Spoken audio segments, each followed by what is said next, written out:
from New Jersey. He loves to lie about winning Team Jeopardy. Please put your hands together for Phil Ziff! That's my next question. That's why I hate when look like LeBron get my niggas more chips. Hey everyone. I have the big D. Oh!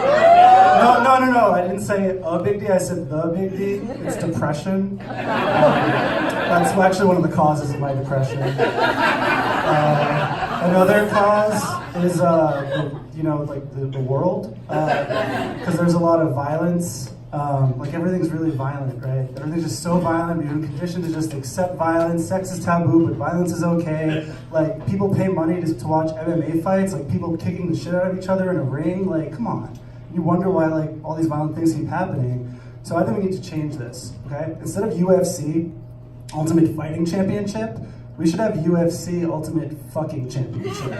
So instead of a fight, you just have like Beyonce and Jay-Z just like fucking in a ring. One night only, Madison Square Garden. And they broadcast it on Showtime and everybody's like, yo, you're gonna watch the big fuck this weekend? Like people are getting together. And then it becomes like super competitive. You got like Blake Lively and Ryan Reynolds like going for the title, like who can outfuck who, winner takes ball. So yeah, like that would make the world a better place, right? But then, politicians would just get involved and ruin it, like everything else. Like, I don't want to see Mike Pence fucking his wife. And neither does he. Another cause, he's really gay. Another cause,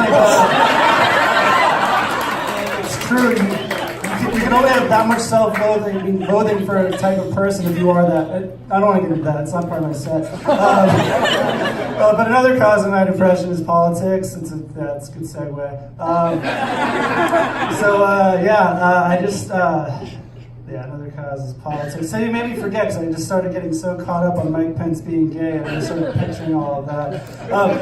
The thing that depresses me about politics is like you can't have a conversation anymore. Like one side like believes in the truth and the other side just believes in like their version of the truth. And like, so take climate change for example, right? You have one side talking about how like we're actually doing things that are destroying our planet, and then the other side's just shouting, "The moon is gay! The moon is gay!" Just like over and over again. And then like Fox News like brings on an expert and they're like who reports like, yeah, the moon's gay, the moon's always been gay, the moon's responsible for everything.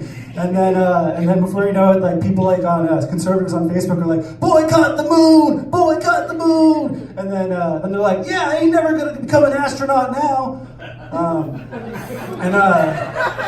not like a rocket scientist myself, but I'd be willing to bet you weren't going to become an astronaut before either.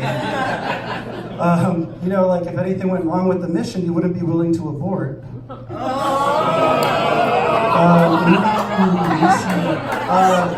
And then Trump, who watches Fox News, is like, oh, the moon's gay. And then he's like, yeah, the moon is gay, and the moon is bringing werewolves into our country illegally, and werewolves are gay too, and they're raping our women, and they're taking all of our jobs, and they're biting our children, and they're turning our children gay. So now we need to build a werewolf wall made of silver bullets, and the moon's gonna pay for it. And then everybody at his rally is like, build a werewolf wall, build a werewolf wall, and it's like not even a good cheer because there's too many syllables. So, and then, it's not a good cheer. There was another ending to that. Oh yeah, that's right. And then Hollywood claps back and they make a movie about gay immigrant werewolves. And it wins an Oscar. And it's called Moonlight 2. So I'm gay, if you haven't noticed, because I love the moon. And you can tell by my face I'm actually part werewolf. So, but you actually, you can't tell if the guy is gay by how he sounds. Like, I could have a whiny, effeminate voice and be straight and just be Jewish, So I'm Jewish, so I can say that.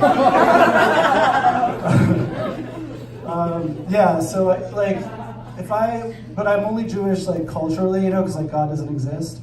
But if I had to choose a religion, I'd actually be more Buddhist because, they believe in living in the present and reincarnation is the original soul cycle.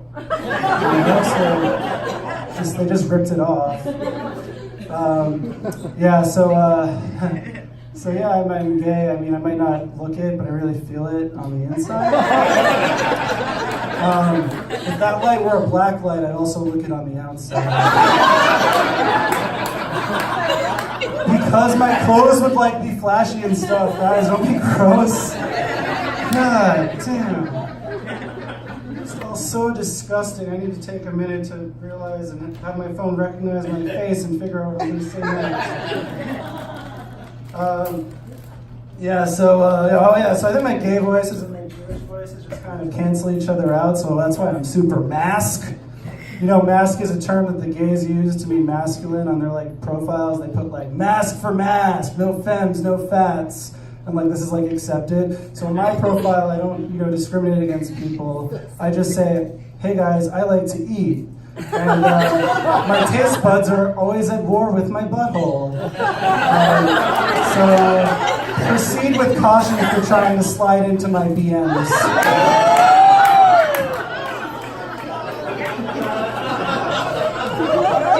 I've been told by the gays that I'm passable, which means I pass as a straight guy. I tricked you. I was disappointed because I thought it meant they'd like to pass me around. Now I just like to go by queer boy instead of gay. You know, like, hey, queer boy. That's how I identify. That's what the Jenkins kid used to call me when I was growing up in Missouri. Yeah, no, I'm from New Jersey. I don't know anyone from Missouri. But the word queer kind of reminds me of like a guy in a Boston Red Sox jersey smoking a cigarette going, what are you, a queer? And I'm like, yes, Dad. I came out 10 years ago. I mean, all it took was a little cancer and he started to love me. My dad has cancer, not me, don't worry.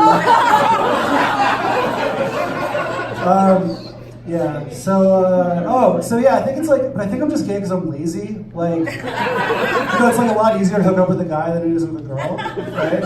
You know, like, to hook up with a guy, you just like hop on Grindr and like, you send a guy a message and you say sup and like he sends you a picture of a dick and then like the dick just magically appears in your mouth. Like, it's easier than ordering a pizza. They should call it Uber Meats. Like, depending on how you just spell that in your head, that's how big of a slut you are.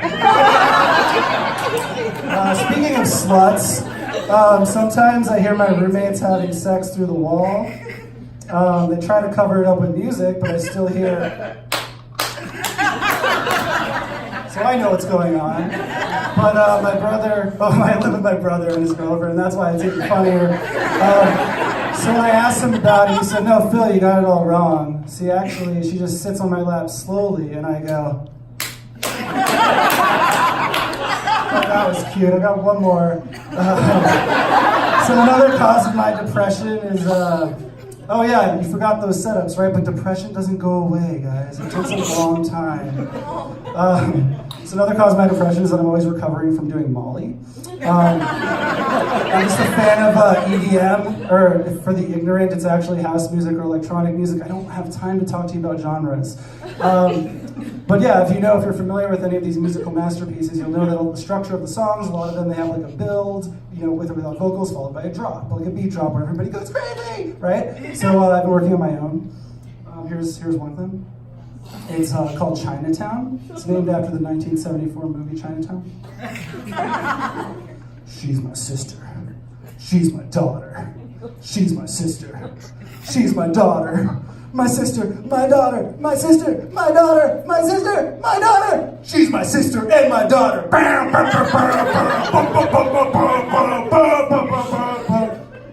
So if you haven't seen the movie Chinatown, that actually comes from a very serious scene in which Faye Dunaway describes how her father raped her, because her father's the villain of the movie, and so her sister is also her daughter. It's really horrible, but it makes a really good beat drop. I'll leave you on that, thank you.